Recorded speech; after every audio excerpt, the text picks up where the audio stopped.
வணக்கம் மக்களே, நான் சுஜா. இன்றைக்கி தேங்காய் துவையல் செய்கிறது எப்படின்னு பார்க்கலாம் வாங்க. ரொம்ப ருசியாக இருக்கக்கூடிய இந்த தேங்காய் துவையலுக்கு என்னெல்லாம் தேவைங்கிறத பார்க்கலாம்.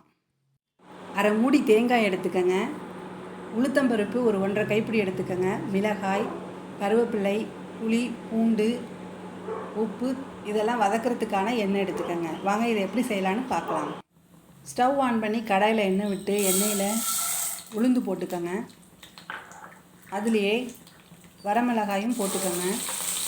உங்கள் டேஸ்ட்டுக்கு ஏற்ற மாதிரி வரமிளகா போட்டுக்கோங்க. நான் 8 போட்டிருக்கேன். நீங்கள் 4, 3 கூட போட்டுக்கோங்க. ஏன்னா எனக்கு காரமாக சட்னி வேணுங்கிறதுக்காக நான் போட்டிருக்கேன்.